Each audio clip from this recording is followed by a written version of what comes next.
3 invités avec nous chaque soir pour décrypter les mouvements de la planète marché. Jeanne Asraf-Biton est avec nous ce soir, directrice de la recherche de l'Ixor Asset Management. Bonsoir Jeanne. Bonsoir. Merci d'être là. Merci à Igor Demac de nous accompagner également. Bonsoir Igor. Bonsoir Grégoire. Vous êtes dirigeant associé de Vital Épargne, et Stéphane Déo avec nous également. Bonsoir Stéphane. Bonsoir. Ravi de vous retrouver. Vous êtes responsable de la stratégie chez Ostrom Asset Management.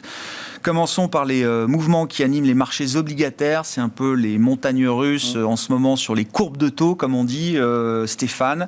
Alors, peut-être comment est-ce qu'on peut décrire les mouvements qui animent justement ces marchés obligataires, et qu'est-ce que ces mouvements traduisent justement, donc des sujets qui se retrouvent autour de l'inflation et des politiques monétaires? Alors ça a beaucoup bougé effectivement cette semaine, mais tout le mois de manière plus générale. Je pense qu'il faut recommencer au début. Le début, pour moi, c'est le repricing de l'inflation. Si vous regardez ce que vous racontait la courbe sur l'inflation il y a un an, donc fin octobre l'année dernière, les anticipations d'inflation en Europe étaient proches de 0,5. Et puis, à 10 ans, on montait vaguement à 1%. Donc, en gros, la courbe disait, on est au Japon, il y a une forte probabilité d'être en déflation, etc., etc. Si vous regardez à l'heure actuelle, on est à 3% d'anticipation d'inflation à un an. Et si vous regardez sur le futur, vous restez au-dessus de 2%. À 10 ans, on est autour de 2,5%, donc au-dessus de l'objectif de la BCE. Donc, on est passé d'une situation où on se demandait si on était japonais ou pas, à une situation où on se dit, finalement, l'inflation va rester au-dessus de l'objectif de la BCE sur les 10 années qui viennent. Ce n'est pas du tout la même histoire. Et ce qui a beaucoup bougé, c'est sur les dernières semaines, vous avez parlé des chiffres récents, donc l'idée que l'inflation est temporaire, je pense, a un peu disparu. Elle va rebaisser, on ne va pas rester à 4% pour les siècles et les siècles, on est bien d'accord, mais on va se stabiliser à un niveau qui sera supérieur à 2%, en tout cas, c'est ce que dit le marché. Oui, c'est ça. On a encore des risques, des surprises à la hausse sur toutes les indications d'inflation qu'on a pu avoir là, pour le mois d'octobre. Vous avez un indice de surprise économique qui est négatif, c'est-à-dire que les surprises de croissance, la croissance reste bonne, elle est en deçà des attentes. Les surprises d'inflation, elles sont stratosphériques à l'heure actuelle. Donc on a toujours ça. Mais du coup, si vous avez ça, vous n'avez pas du tout la même trajectoire de taux d'intérêt en tête. C'est vrai aux États-Unis et c'est vrai en Europe. Aux États-Unis, on a maintenant 2 hausses de taux qui sont complètement pricées pour l'année prochaine, et on commence à jouer avec une troisième, ce qui me semble aberrant, entre parenthèses, parce que 3 hausses de taux l'année prochaine, il faudrait vraiment qu'ils aillent très très vite. Et on commence à pricer des hausses de taux sur la BCE maintenant. Le Ribor, c'est-à-dire le taux à 3 mois, reviendrait en taux positif fin 2023, ce qui là aussi me paraît un petit peu aller vite en besogne. Mais si vous voulez, dans la logique, c'est normal. Si vous avez plus d'inflation, les banques centrales doivent réagir. Du coup, vous avez la partie courte de la courbe qui a beaucoup monté. C'est-à-dire la partie entre 0 et 5 ans. Les taux progressent puisque vous attendez des banques centrales qui vont réagir. Mais donc, ça vous donne une histoire avec moins de croissance, des banques centrales plus agressives. Et donc, à long terme, vous êtes plus inquiet sur la croissance. Et donc, en fait, les taux longs bougent très peu. Et donc, vous avez une déformation de la courbe qui est un peu bizarre, mais qui est typique, en fait, d'un cycle assez mature, où vous avez des banques centrales qui vont monter les taux, donc des taux courts qui montent, et des taux longs qui ont plutôt tendance à se stabiliser. Pour l'anecdote, le 30 ans américain est passé en dessous du 20 ans américain. Donc on a, vous voyez, vous avez une courbe qui monte et qui redescend. Alors un tout petit peu, je triche un petit peu. Mais ça, c'est typique d'un marché qui dit j'ai un problème d'inflation à court terme, la Banque centrale va réagir, on est d'accord ou on n'est pas d'accord. Mais du coup, j'ai un problème sur le cycle à moyen terme. Ça, c'est l'histoire que se racontent les marchés aujourd'hui. Est-ce que les banques centrales, après nous avoir dit qu'elles étaient focalisées sur le soutien à la croissance, le soutien au marché du travail, mettant le facteur inflationniste de côté pour quelque temps, est-ce que les banques centrales, elles aussi, sont en train de revenir à un schéma plus équilibré? Je pense notamment à la Fed, qui a été très vocale, justement, avec une nouvelle stratégie qui impliquait que l'inflation devenait peut-être un peu moins déterminante, en tout cas pour un temps, dans sa fonction de réaction. Le problème, c'est que vous avez l'inflation actuelle qui est très élevée, donc on est au-dessus de 4% en Europe, 5% aux États-Unis, mais ça va baisser, on a un profil en cloche. Donc on sait qu'à terme, l'année prochaine, ça va rebaisser. Il y a un sujet qui est beaucoup plus préoccupant à moyen terme pour les banques centrales, c'est que les anticipations d'inflation sont en train de progresser de manière très forte. C'est-à-dire que la perception de l'inflation progresse. Et quand vous avez ça, vous avez un effet mémoire qui s'installe petit à petit. Et là, ça devient plus compliqué. Et on le voit sur la formation des salaires, là aussi vous en parliez aux États-Unis, on commence à voir les salaires qui glissent vers le haut. Alors je ne vais pas rentrer trop dans les détails, mais avec un marché de l'emploi extrêmement tendu, on a des pressions salariales qui montent. Moi, j'ai beaucoup de mal à les voir rebaisser dans le futur. Si vous commencez à avoir ces ingrédients, c'est une inflation qui redescend, mais pas autant qu'on le souhaiterait, des anticipations qui ont beaucoup progressé. Les ménages américains pensent que l'inflation est supérieure à 5, 6, 7% dans certains cas. Et des salaires qui commencent à progresser, vous avez un effet boule de neige, et c'est là où ça devient un petit peu plus compliqué. C'est une bonne nouvelle, ça veut dire qu'on n'est pas japonais, pour revenir à ce que je disais au début.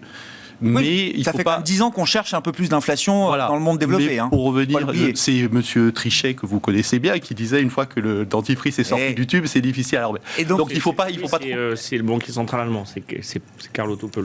Ouais. Donc je pense qu'on est à un moment où les banques centrales se disent attendez, il faut peut-être pas trop laisser partir là. Juste pour être concret avec vous, vous disiez 3 hausses de taux l'an prochain aux États-Unis, ça vous paraît aberrant? Oui. Il n'y en a pas 3 pricés, il y en a 2 et on commence à jouer avec une. Une, ce serait bien vu. 2, c'est possible. Il faut d'abord qu'ils réduisent leur QE, c'est-à-dire qu'ils fassent le tapering. Donc normalement, ils devraient finir l'été prochain. On attend quelques mois. Une hausse des taux d'ici la fin de l'année, c'est tout à fait plausible. 2, c'est beaucoup. D'accord. 3... Non, mais pour avoir un peu un scénario central en tête. D'accord. 1, je veux bien. D'accord. 2, il faut me faire violence. 3... C'est, je pense que non, mais pour montrer que le marché est quand même déjà très agressif. Exactement. Oui. Dans la probabilisation de ce scénario inflationniste. Et encore plus pour la BCE. Bon. Jeanne, commentaire, réaction sur ces histoires qui animent les marchés obligataires. Je crois que les banques centrales sont en réalité très ennuyées. Parce que je crois qu'elles ont la conviction, un peu comme ça a été expliqué, qu'on est effectivement sur des courbes en cloche en termes d'inflation, et que ça veut dire qu'on va revenir sur des niveaux plus bas, mais qu'elles se demandent encore si on va revenir sur des schémas qu'on a connus pendant 10-15 ans, croissance faible, inflation faible, ou si on s'installe enfin dans la vraie reflation qu'elles ont cherché à obtenir pendant près de 15 ans. Et en regardant les minutes de la Fed, en regardant, même si on écoute, son nom m'échappe, mais un des membres de la Banque d'Angleterre cette semaine. Andrew Bailey, le gouverneur ? Non, un autre. Bon, d'accord. Un des membres. Très bien. Mais c'est pas Andrew Bailey. Elle disait, c'est pas avec des hausses de taux qu'on soigne, entre guillemets, une inflation générée par un problème d'organisation de l'offre. Et donc, même à l'intérieur de la Banque d'Angleterre, c'est le cas. À l'intérieur de la BCE aussi. Donc, on voit qu'il y a un grand désaccord, même au sein des banques centrales, sur ce qui est susceptible de se passer. Et donc, selon que le comité ou que l'ensemble penche vers l'idée que on n'est pas certain qu'en 2023 ou 2024, on revienne sur un scénario comme on en avait avant, s'ils pensent qu'on est dans de la reflation, ils peuvent se permettre de normaliser. Sinon, c'est prendre sûr, immense d'effacer des années d'efforts contre la déflation. Et là, je pense qu'il y a un élément qui doit les gêner particulièrement, ça a été évoqué, c'est les anticipations. Parce que les anticipations nourrissent l'inflation. C'est un des ingrédients clés de l'inflation.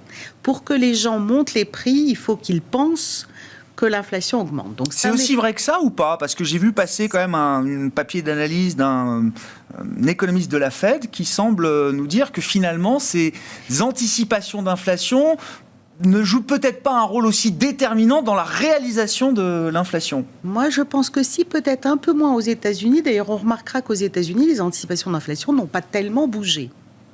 Si on les regarde, si on les mesure par les break-even, comme on le fait toujours, dans les modèles justement de la Fed, on voit qu'une partie est liée à la prime de liquidité, ou de liquidité dans le sens que la Fed a généré en détenant aujourd'hui à peu près un quart du marché.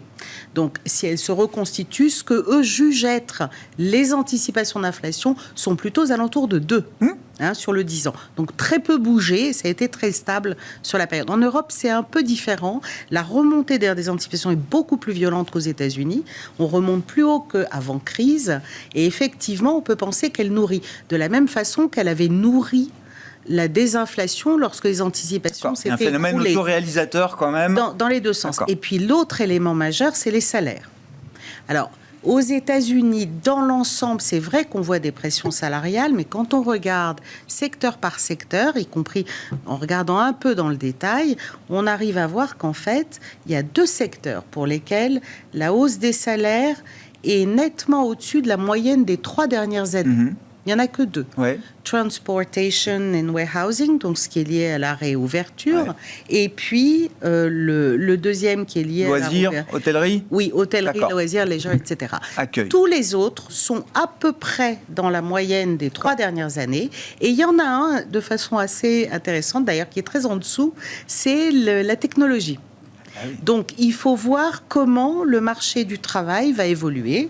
Il est très tendu aujourd'hui, mais nous, on pense quand même que l'arrêt des indemnités de chômage supplémentaires, et on a vu le chômage indemnisé tombe sur des niveaux très bas aujourd'hui, devrait quand même ramener un certain nombre de gens sur le marché du travail aux États-Unis. Donc un rééquilibrage entre l'offre de travail et la demande. Qui pourrait alléger les pressions salariales là où elles sont très aiguës. En Europe, c'est un peu différent. Les pressions salariales, en tout cas telles qu'anticipées par la BCE, sont quand même les salaires assez négociés. notables. Oui, c'est ça. D'accord. C'est plus notable, bizarrement, plus structurel, plus général qu'aux États-Unis, un peu moins transitoire, tout en étant sur des niveaux très raisonnables, on va dire encore, mais qui justifieraient une inflation cœur qui remonterait aux alentours de 1,5 alors qu'elle était collée à 1% structurellement depuis 10 ans. Comment vous regardez alors ces sujets d'inflation, de banque centrale, et puis on va en venir au marché action, bien sûr, qui semble pour l'instant assez imperméable à tout ce qui se passe sur les marchés obligataires. Il y a le débat technique monétaire sur la courbe des taux, la hausse des taux, mais qu'il faut un peu relativiser quand on voit le niveau des taux. Parce qu'on peut tout à fait supporter des hausses de taux, sur la partie courte, moyenne ou longue, sans que l'économie réelle soit très impactée, parce que effectivement, quand il y a un taux d'intérêt qui est à 0 ou à moins de 0 ou à un tout petit peu plus que 0, c'est sûr que 10-20 points de base, tout le monde s'alerte. Mais globalement, après, ce qu'il faut voir, c'est qu'est-ce que ça finance, ces taux d'intérêt. Il y a beaucoup de liquidités, donc il y a déjà ce débat pour dire, on peut regarder les banquiers centraux, mais moi, ce qui me semble très intéressant à regarder, c'est plutôt, est-ce que la hausse des taux d'intérêt liée à une inflation perturbe le consommateur ? Puisque là on entre dans le mois de novembre. Le mois de novembre, c'est le mois du Black Friday. C'est un mois, c'est le 4e vendredi de novembre. Nous, on a le 3e avec le Beaujolais. Mais on va voir ce que va donner tous ces chiffres. Parce que moi, et c'est pour ça que les marchés actions sont bons, c'est quand même les résultats des entreprises sont bons. Il y a de la demande. Il n'y a pas assez d'offres pour les raisons qu'on a invoquées, donc des tensions inflationnistes. Mais l'inflation, c'est dangereux quand ça mange le pouvoir d'achat. Alors c'est ça la question. Et est-ce qu'on est à ce moment-là où l'inflation devient négative pour la demande finale ? Alors, en France, avec tout l'argent qui a été donné, mais on reviendra sur la notion de travail, parce qu'effectivement, moi je suis de l'avis qui a été donné sur les salaires. Ça va être très difficile de revenir sur les hausses de salaire, sachant qu'on a donné de l'argent pendant X mois à des gens qui n'ont pas travaillé. Je pense que ça, c'est un mécanisme qui est en train de s'enclencher et il va y avoir des pressions salariales. Mais avec l'épargne qui a été constituée en France, en Europe, mais même aux États-Unis, on peut tout à fait absorber en tant que consommateur cette hausse. Alors, on va donner un chèque pour le pétrole. Ça commence, oui. L'État lui-même nous dit, vous n'êtes pas capable, 38 millions de Français, vous n'êtes pas capable de supporter 100 € de hausse de prix à la pompe, donc on vous donne le chèque qui va avec. Électoral, donc, en France. Et puis, il y a eu les gilets jaunes la dernière fois, que les prix de l'énergie ont beaucoup bougé. Non, mais sensibles. Je raisonne en termes de rationalité économique. Et donc, en économie réelle, je veux dire, l'inflation, c'est quand ça commence à manger le pouvoir d'achat. Après, ça mange le capital, mais c'est un sujet qui est un petit peu moins prégnant et puis socialement moins dur. Mais pour l'instant, moi, je ne le vois pas, cet impact. Si ça dure pendant des mois, cette inflation, et que les salaires ne suivent pas, Mais il y a beaucoup d'épargne. Donc les gens puissent dans leur épargne. Il y a quand même un surstock d'épargne aujourd'hui, qui est d'ailleurs pas employé peut-être autant que ce qu'on pouvait imaginer. Voilà, c'est ça. Et puis qu'on ne peut pas dépenser, entre guillemets, si on veut acheter une voiture, il faut l'attendre. Puis tous les biens de consommation, on a renouvelé tous les ordinateurs, les chaises, etc. Donc c'est ça qu'il faut surveiller. Après, moi je trouve que le débat, notamment en Europe, on s'est toujours trompé. On a dit on est en stagflation, il n'y a pas assez d'inflation, il n'y a pas de croissance. Là aussi, début du mois, on disait oui, on va être en stagflation. Bon, on a de l'inflation, mais on a de la croissance. Donc on n'a pas de stagnation. Alors la croissance, elle faiblit l'année prochaine. Elle passe de 6 à 4. Mais ça, c'est normal, c'est la dérivée seconde, donc c'est assez logique. Mais on n'est pas non plus dans une situation où il y a zéro croissance. D'où l'exemple japonais que vous citiez. Ça fait 15 ans qu'on dit qu'on est japonais et on ne l'est pas vraiment. Non. Et on a réussi quand même. Et la France, c'est un bon exemple parce que c'est une des zones où la croissance, la reprise est la plus forte. C'est aussi une des zones où on a le plus distribué. Mais ce qui montre que quand on distribue de l'argent, il y a quand même des effets sur la croissance économique. Et donc, on arrive à la créer. Je ne dis pas que le système il est très équilibré, je ne dis pas qu'il n'y a pas de problème d'endettement. Donc vous dites là, vous dites les 3%, je ne pensais pas qu'on allait sur... Mais les 3% de croissance, vous dites, c'est pas juste les effets stop and go, confinement, réouverture, il y a aussi la politique budgétaire, la stratégie du gouvernement français qui se retrouve dans les 3% de croissance. Pas payé par le gouvernement français. Mais vous glissez sur ce terrain. Et aussi, il faut quand même reconnaître que les plans européens, pour une fois, ont été quand même bien déployé assez vite, en accord avec la Banque centrale. Donc tout ça, et je pense que la BCE, en fait, elle est très suiveuse. On se le disait avant. Elle regarde ce que fait la Fed, c'est l'économie directrice. La Fed fait beaucoup moins d'erreurs que la BCE, historiquement, entre guillemets. Elle a une meilleure maîtrise de son cycle, en tout cas. Et je trouve que j'ai du mal à être négatif sur tous les éléments qu'on vient de signaler et ça reflète un peu. Donc vous comprenez, c'est ça. Vous comprenez que les marchés actions soient sur ces niveaux-là aujourd'hui, malgré le bruit, les interrogations dont on discute. De surprise microéconomique qui est bien plus favorable que l'indice de surprise macro. Mais on sait très bien que l'un va. Oui, bien sûr. Après. On en parlait aussi, il y a de la réserve de croissance à cause de pénuries. Il y a des choses qu'on ne peut pas acheter, qu'on va bien devoir acheter. Si quelqu'un veut changer sa voiture, un jour ou l'autre, il va devoir faire cet achat. Donc j'ai du mal à être négatif sur l'environnement. Il va se complexifier. Mais il faut regarder le niveau des taux d'intérêt. Il est quand même à des niveaux... on peut supporter 10, 15, 20, 30. Il ne faut pas d'erreur de communication monétaire. Ça on le sait. La BCE, on a déjà fait une il y a un petit bout de temps. Mais on n'était pas dans la même problématique. Il y avait des dysfonctionnements de la zone euro, il y avait des tensions politiques. Tous ces sujets-là n'en sont pas, ou n'en sont plus, ou n'en sont pas encore. Mais... je pense qu'on voit les spreads en Europe qui commencent à se retendre un petit peu là depuis quelques jours. Mais ça reste à part la nôtre, il n'y a pas d'élection majeure qui montrerait que la zone euro va se redisloquer. Sur l'aspect croissance, on parlait de l'inflation tout à l'heure, Stéphane, qui est alors peut-être un marqueur aussi d'une fin de cycle un peu accélérée. Si on regarde la partie croissance, est-ce qu'on peut quand même espérer justement une dynamique cyclique encore importante, un couple croissance-inflation qui serait encore favorable sur les prochains trimestres? Toutes les économies sont en train ou ont passé leur pic de croissance désormais. On a quand même une croissance. On a eu les chiffres français ce matin, par exemple. On a un PIB qui est revenu au niveau pré-crise. Alors, évidemment, revenir au niveau... Pas tout à fait. À quelques... 0,1. Il manque 0,1. Voilà, il manque 0,1. Sauf que ça, c'est faux parce qu'entre-temps, on aurait dû croître s'il n'y en avait pas eu de crise. Mais je trouve quand même ça assez impressionnant parce qu'on a fait le yo-yo en un an, grosso modo.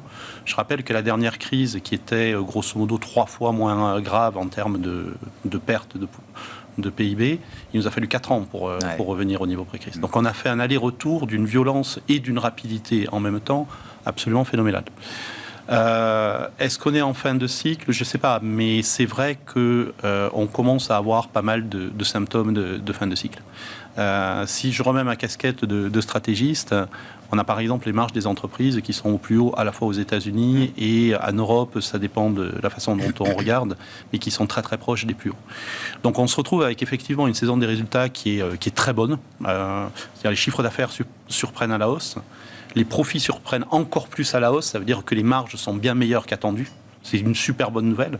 Sauf que la saison des résultats, c'est un coup d'œil dans le rétroviseur. Oui. C'est le trimestre précédent. Quand vous avez... Donc la très bonne nouvelle, c'est qu'on a des marges extrêmement élevées. Ouais. D'où la bonne saison de résultats. La mauvaise nouvelle, c'est qu'on a des marges extrêmement élevées. Et il y a un moment, on ne peut pas tirer sur l'élastique pour... oui, mais dans les résultats, il y a quand même aussi des prévisions futures qui sont confirmées, rehaussées. Oui, Le oui. rétroviseur. Le Qui explique la hausse de certains cours. Mais moi, ce qui me fait peur, on parlait d'inflation, je pense que effectivement, le sweet spot, pour parler en bon franglais, c'est autour de 2-3% d'inflation. C'est là où les valorisations, en fait, sont au plus haut historiquement. D'accord. Sauf que quand vous avez 3% d'inflation, c'est pas la même histoire pour tous les secteurs. Donc, qu'on reste constructif sur la bourse l'année prochaine, en étant prudent, parce que les bénéfices ont progressé de 50% cette année, parce qu'on partait de très bas, on va pas refaire 50% l'année prochaine. Enfin, Oui, les espérances de gains mais, sont amoindries, voilà. pour dire les choses. Oui, donc, on aura probablement une bourse qui montera doucement, mais je pense que ce qui est vraiment intéressant, c'est la distorsion au niveau sectoriel. C'est-à-dire qu'on commence à le voir déjà. Vous avez des prix qui augmentent, des coûts qui augmentent, et certains secteurs qui n'arrivent pas à répercuter ces prix-là. Typiquement, quand vous avez des pressions salariales, c'est l'hôtellerie, le retail, parce qu'ils emploient beaucoup de personnes peu qualifiées, donc les marges se retrouvent affectées très très vite. Sur les matières premières, vous avez tout ce qui est consumer staple, donc la consommation de base, etc. Et on a vu, par exemple, aux États-Unis, certaines valeurs publier des bons résultats en disant on a du mal à passer les augmentations de coûts et se faire massacrer. Donc je pense que la vraie histoire sur la bourse, c'est pas tellement la tendance de la agrégée de l'indice, qui devrait rester bonne. C'est plutôt les rotations sectorielles qui, par contre, elles peuvent être extrêmement violentes. Et on commence à voir à l'intérieur d'un même secteur des histoires parfois très différentes aussi. Mais je vais vous faire une réponse de quant. Ah oui.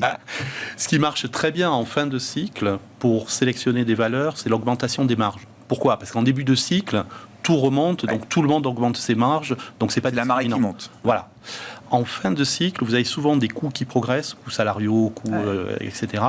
Les quelques entreprises qui arrivent à maintenir leurs marges et à les faire progresser sont rémunérées par le marché de manière très agressive. Parce que c'est les dernières qui arrivent à avoir de la croissance. Et on est exactement dans cette configuration-là à l'heure actuelle. Jeanne, est-ce qu'effectivement, alors je reviens au soubresaut au mouvement des marchés obligataires, pendant ce temps-là, les marchés actions, en tout cas les indices actions, battent de nouveaux records. Est-ce que c'est une situation, là, au moment où on se parle, qui est confortable pour les investisseurs, toujours ? Confortable, je ne sais pas, mais je rejoins le point qu'en fait, les taux sont très bas. Donc, même s'ils doivent continuer à corriger et reprendre 20 bips, 30 bips, compte tenu du niveau des taux actuellement, la prime de risque action, que vous regardiez aux États-Unis ou en Europe, est extrêmement élevée. Donc, elle est comme un coussin amortisseur. Et c'est ce qui fait que la cherté intrinsèque, on pourrait dire, des marchés actions, ne l'est pas quand on les compare aux marchés obligataires. Sauf à prévoir un crash obligataire, à ce moment-là, on pourrait littéralement écraser la prime de risque action, c'est vrai. Sinon, on est dans une configuration où les marchés sont chers, mais pas relativement aux obligations. Même à 1,70 sur le 10 ans américain et à un S&P 500 au plus haut historique à 4600 points, il n'y a pas de match, vous dites. Non, vraiment pas. Et on n'est pas à 3%, on est nettement au-dessus. Donc, oui, il n'y a pas de match là-dessus. Donc ça, c'est un élément de soutien, on va dire, de fond. Après, la problématique pour nous, ça va être une problématique avant tout d'évolution des bénéfices, à l'évidence, avec un élément qui, de notre point de vue, joue plus défavorablement aux États-Unis qu'en Europe, parce que il y a des hausses de coûts, donc c'est sûr, les sociétés qui ont le meilleur pricing power, comme on dit, la capacité à faire les prix, vont s'en tirer mieux que d'autres, ça on est tous d'accord. Ceux qui ont le plus de pression salariale vont avoir le plus de pression. Maintenant, si on a des croissances à 4%, le levier opérationnel reste très élevé. C'est pas du tout les rythmes de croissance, donc ça peut permettre de maintenir des marges malgré des pressions sur les coûts. En revanche, aux États-Unis, il y a une incertitude additionnelle qui concerne l'environnement de l'imposition des sociétés. On ne sait pas du tout, parce que pour l'instant, il y a un blocage au Congrès, on sait toujours pas ce qui va être voté en termes de réforme de l'impôt et comment c'est susceptible d'affecter les résultats des entreprises américaines. Alors, des calculs montrent que ça pourrait affecter les résultats entre 2 et 10%. Alors, si c'est 10%, c'est ennuyeux parce que c'est en gros la croissance attendue qu'on attend pour les bénéfices l'an prochain. Oui, c'est ça. Donc, pour nous, il y a une incertitude cette année qui vient du politique. Ouais. D'ailleurs, le politique qui va jouer aux États-Unis aussi pour la Fed, parce que parfois on l'oublie un peu, mais si elle arrête en juin son tapering, elle a dit qu'elle ne remonterait pas les taux tout de suite après, qu'il y aura un long moment, sauf que entre juin et novembre, qui sont les élections de midterm, il n'y a pas beaucoup de temps. Donc c'est pour ça qu'on est sur le même scénario, un relèvement de taux, mais plus ça va être très compliqué en termes de timing, même politique pour la Fed. Ouais. Bon, sur alors les publications micro, les pénuries, vous disiez tout à l'heure, effectivement, il y a des messages des entreprises qui sont quand même encore positifs sur l'avenir. La crainte, c'est quand même qu'on n'ait pas vu encore le plein impact des pénuries là dans les chiffres du troisième trimestre. Oui, c'est possible, parce que pour les analystes, ça reste assez compliqué de modéliser. On peut prendre le Baltic Dry, l'indice de fret qui a été multiplié par 3-4, mais chaque société a son système logistique propre.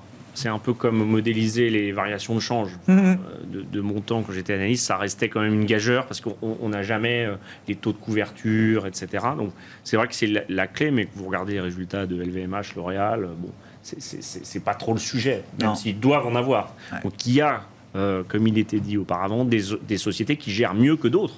Et c'est le propre du capitalisme, leur pénurie, leur approvisionnement, qui ont plus anticipé, qui ont peut-être aussi mieux guidé en termes de communication leurs objectifs. Mais là où je reviens sur la situation des taux d'intérêt, c'est vrai qu'un krach obligataire, c'est quand même très spécifique quand on regarde dans l'histoire. C'est une erreur de trajectoire monétaire, c'est un gros déséquilibre structurel d'endettement, ou c'est un risque systémique, c'est le nouveau mot à la mode, mais la zone euro, etc. Donc, ces trois éléments, aujourd'hui, ils ne sont pas réunis, même si c'est une pression inflationniste. Donc, on peut encore avoir un peu d'agitation sur les taux sans que ça affecte, pour la raison de la prime de risque, le marché action. Oui, parce que moi, je trouve les messages des entreprises, et c'est un peu iconoclaste de le dire, mais ce Covid, il est révélateur, accélérateur. Ouais. Il y a des secteurs qui ne reviendront jamais comme avant. Il y a des modes de consommation qui ont changé. On le vit tous professionnellement. Le télétravail, Zoom, on ne savait même pas ce que c'était il y a 18 mois. Donc, non, mais, et ça ne va pas non plus disparaître. Donc, c'est un moment du cycle très particulier, et ce n'est pas une crise à comparer à la crise de la zone euro ou à 2008, puisqu'il n'y a pas de déséquilibre structurel. On n'est pas arrivé dans cette crise avec des gros sujets. Il y a des pays qui vont moins bien, mais globalement, l'économie, elle tournait quasiment à plein régime, de manière plus ou moins synchrone. Et donc, c'est une crise très particulière. On a arrêté l'économie, on a fermé la boutique, on la réouvre. Mais à part ça, moi, je ne vois pas de déséquilibre. Je laisse la géopolitique de côté, parce que ça rentre pas dans un cadre d'investisseur, en tout cas. Et donc, c'est pour ça que c'est très atypique même de se prononcer sur une sortie de crise, parce que ça n'a rien à voir avec les autres. Il y a de la demande, il n'y a pas d'offre, il y a des entreprises, des méga-entreprises qui sont très riches. Il y a beaucoup de liquidités, donc ça, c'est quand même... certes, on va en retirer un peu du côté des banques centrales, mais dans le monde des corporates, il y a beaucoup de liquidités. Chez les individus, il y en a beaucoup aussi. Et en termes de thèmes d'investissement, justement, là, sur une poche action, sur un portefeuille action, qu'est-ce qui... parce que, encore une fois, derrière les indices au plus haut, voilà, on l'a expliqué, il y a beaucoup de dispersion. C'est sûr que 2022, parce qu'on se projette un peu maintenant sur 2022, il va falloir être un peu plus sélectif. Alors, on le dit chaque année, donc c'est pour donner du grain à moudre dans la gestion active, mais... la banque, par exemple, est un secteur qui est assez immunisé sur les pénuries, qui aime bien l'inflation, qui aime bien la hausse des taux. Bon, alors après, il faut que la transformation bancaire fonctionne. Il ne faut pas que les courbes s'aplatissent trop, parce que sinon, ce n'est pas très intéressant. Mais globalement, on le voit bien, c'est des entreprises qui ont très, très bien géré la crise, et en plus, qui ont été le bras armé des États, alors que historiquement... Donc, on peut porter peut-être le secteur bancaire dans ses portefeuilles un peu plus longtemps que ce qu'on imaginait il y a quelques mois. Un rachat d'actions, les dividendes ont repris. Je ne dis pas que c'est un secteur secteur hyper sexy, hein, c'est pas Amazon, Apple, mais c'est un secteur qui est très honni depuis des nombreuses années et qui s'est assaini. Donc ces secteurs-là, après la consommation discrétionnaire, elle est, on l'a vu, très puissante et les entreprises sont très riches, donc elles peuvent opérer des cycles d'investissement, elles peuvent traverser des fins de cycle. Il faut, à mon sens, toujours éviter les dossiers un peu endettés. Bon, il y a des dossiers où il n'y a pas de croissance. Les télécoms, c'est toujours un peu une fourre. Vraiment. On l'a vu sur la publication Orange, confinement, pas confinement, ça marche pas. Le niveau de valorisation n'est pas forcément le seul critère que les investisseurs aujourd'hui prennent. Ah non. Bon, c'est toujours la corde de rappel. Attention, je ne me fais pas dire que, vu ma filiation value... non, mais ça devient très secondaire, toujours. Pas forcément très, mais parfois, quand il y a des très bons résultats, il faut admettre qu'avec ces niveaux de taux d'intérêt, certaines valeurs ne peuvent qu'être chères. Elles ne peuvent qu'être chères. Elles voudraient sûrement être moins chères. Enfin, les salariés, les dirigeants qui ont des stock options voudraient sûrement que l'action soit moins chère pour en acheter, mais il y a des secteurs, c'est quand même difficile surtout si ça maintient ses marges. Ça, c'est vrai que c'est clé. Parce que la profitabilité, la création de valeur, c'est pas le chiffre d'affaires. C'est ce qui reste à la fin du compte de résultat. L'exemple cette semaine extrême, c'était Tesla qui se paye 70 fois l'EBITDA et Renault, à l'extrême inverse, qui se paye 2 fois l'EBITDA aujourd'hui. Oui, ça doit valoir 100 fois Renault, Tesla à peu près. Ouais. Bon, sur la partie investissement, stratégie, qu'est-ce qui est intéressant aujourd'hui, Jeanne? Est-ce qu'il y a peut-être, je sais pas, des poches, des secteurs, des thèmes précis là, sur lesquels même peut-être tactiquement on a envie d'être exposé aujourd'hui? Nous, on est resté effectivement sur les financières, les bancaires. D'accord. En Europe, c'est intéressant parce que c'est, en termes de valorisation, ça doit être le secteur qui n'a pas récupéré de la grande vague de désinflation de 2008 en fait. Donc si on rentre dans un scénario de reflation, ce dont on a l'air tous, après il y a des nuances sur le degré, c'est quand même un secteur qui a un long chemin de guérison entre guillemets devant. Donc ça devient un peu plus que tactique, parce que il y a déjà eu des mouvements depuis novembre 2021. Depuis novembre 2020, il y a eu déjà des mouvements de gros rattrapage du secteur bancaire. Mais là, ça devient un peu plus stratégique. Un peu plus stratégique. Si effectivement la reflation s'installe, le secteur pourrait vraiment en profiter. Et d'un point de vue stratégique, c'est un secteur qui est considérablement sous-détenu encore aujourd'hui dans le marché. Je vois Stéphane Déo qui fait oui. D'accord. Oui, parce que c'est un secteur qui a accumulé les inconvénients, entre guillemets, énormément d'inconvénients, qui étaient les inconvénients liés à des taux négatifs, les inconvénients liés à l'absence de pontification de la courbe, et puis les inconvénients liés à un renforcement impressionnant de la réglementation, ce qui veut dire des coûts. Donc, c'est un environnement qui était presque lui-même en déflation. Enfin, autour de la table, je pense qu'on est sur les marchés depuis très longtemps. Les frais de transaction, si on regarde combien ils étaient il y a même 10 ou 15 ans et combien, c'est vraiment, mais sans les gains de productivité qui vont avec. Donc, c'est un secteur qui a quand même accumulé structurellement beaucoup d'obstacles, et c'est un secteur qui, à notre avis, présente de l'intérêt. Après, on a des choses sur lesquelles on a des calls tactiques. Là, c'est un peu plus tactique. Je pense à l'Angleterre. Il y a tellement de choses qui vont mal qu'on se dit, les valeurs... c'est un peu tactique. Le marché a digéré déjà la Banque d'Angleterre qui montera ses taux la semaine prochaine. Écoutez, le marché anticipe déjà... Le sterling l'a bien anticipé. Enfin, voire commence à anticiper 2 hausses de taux avant la fin de cette année. C'est pour dire. S'ils partent sur... Oui, c'est un cycle après. Et dans le même temps, on a eu des nouvelles comme quoi... Oui, d'ailleurs, c'est un élément auquel il faut penser pour l'ensemble des économies, mais comme quoi, en fait, ils vont continuer avec une rigueur budgétaire. Donc, ils vont avoir rigueur budgétaire, rigueur monétaire, Brexit... Donc, donc les valorisations... Il a mis quand même un peu de la cagnotte dans la machine, le ministre des Finances. Oui, mais un tout petit peu, parce que quand vous regardez l'effet mécanique, et c'est vrai pour toutes les économies, l'effet mécanique de l'arrêt des plans de relance, ça veut dire qu'il y a mécaniquement un frein à l'activité, une contraction. C'est On enlève, en gros, un soutien, mais en Angleterre, ça pèserait 4 points. Hein. Est-ce qu'il faut stratégiquement être sur des logiques de retour à la moyenne là, dans le marché, Stéphane c'est vrai que le marché est encore très momentum. Hein. Moi, l'exemple de Tesla le montre. Je veux dire, il y a des valeurs comme ça qui continuent d'être en apesanteur. Est-ce qu'il faut donc du coup jouer le retour à la moyenne des secteurs encore très en retard Non, moi je pense pas. Je pense qu'on a eu une reprise qui a été une fois de plus assez phénoménale depuis mars l'année dernière. On est un peu à la fin de cette logique. Je pense que l'année prochaine va être beaucoup plus compliquée. Pour moi, il y a 2 thèmes qui sont intéressants. Le premier thème, c'est si effectivement on a un tassement de la croissance qui est quasiment inévitable, normalement le marché paye plus pour les valeurs de croissance. Parce que quand vous avez peu de croissance, les entreprises qui arrivent à en générer, évidemment, sont recherchées et donc vous avez une prime et donc, etc. Donc on retombe, vous avez parlé du luxe, la tech, etc., etc. Donc ça, je pense que c'est un des thèmes qui va émerger de plus en plus et qui a très bien marché à certaines périodes par le passé.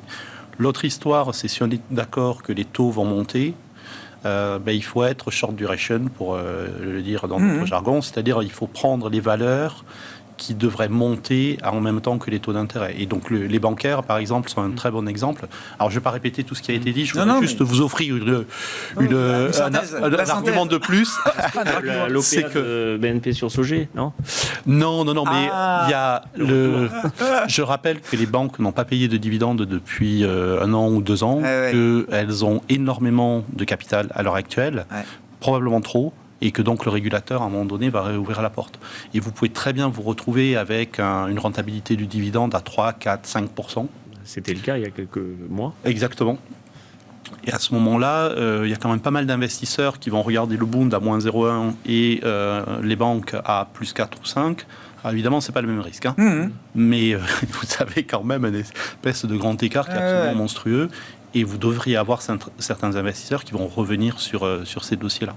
Donc je pense que c'est un autre élément qui, à un moment donné, peut créer un gros appel d'air vers le haut pour les bancaires. C'est intéressant de parler de ces 2 secteurs, enfin luxe, tech et banque, c'est que si on faisait la sacro-sainte séparation, les investisseurs, on fait de la value ou de la croissance. Si on fait que de la value, on raterait cette fin de cycle, on aurait des banques. Et si on faisait que de la croissance, on n'aurait pas les banques. Non. Donc, on voit bien que les thèmes, en fait, ces grands mantras... les lignes de fracture habituelles sont en train de bouger. En 2022. Les frontières sont en train de... Il va falloir faire vraiment des choses un peu sur mesure, parce que la situation est quand même assez nouvelle. Il y avait un très bon papier académique récemment sur les styles d'investissement. Il montrait que les meilleurs fonds value, c'est ceux qui sont le plus croissance. Parce que quand vous prenez que de la value, deep value, très value, vous vous retrouvez avec des entreprises pourries. Qui sont en difficulté. Voilà. Alors que si vous avez un biais croissance, ça marche très très bien. Et les meilleurs fonds croissance, c'est ceux qui ont un biais value. Parce que si vous achetez que de la croissance sans regarder le prix, vous êtes à des niveaux de valorisation qui sont tellement tendus que ça ne marche pas. Par contre, si vous arrivez à trouver de la croissance qui est un petit peu moins chère que la croissance normale, vous surperformez. Ça s'appelait le GARP à une époque. La croissance à prix raisonnable, c'est ça. Mais ça, c'est GARP. Moi, je dis c'est le Graal. C'est-à-dire que c'est le truc... Il y a eu le GARP et il y a eu aussi la CARP. La qualité. Je ne sais pas. Qualité, d'accord. La CARP. Qualité à prix raisonnable, c'est ça. Voilà. Mais je crois que ce qu'il faut redire ici, notamment pour les personnes qui nous regardent, c'est value croissance, c'est surtout ne pas oublier la valo, puisque en fait, quand on regarde les taux, les actions, on parlait de la prime de risque, tout se fait quand même sur la valorisation des flux futurs. Et on ne peut pas juste dire une valeur me plaît, elle est chère, mais il faut quand même toujours regarder ces histoires de valo. Exactement. Merci beaucoup. Merci d'avoir été les invités de Planète Marché ce soir. On va s'arrêter là pour aujourd'hui avec vous. Jeanne Asraf-Biton, directrice de la recherche de Lyxor Asset Management, Stéphane Déo, responsable de la stratégie d'Ostrom Asset Management et Igor Demac, dirigeant associé de Vital Épargne, étaient nos invités en plateau ce soir.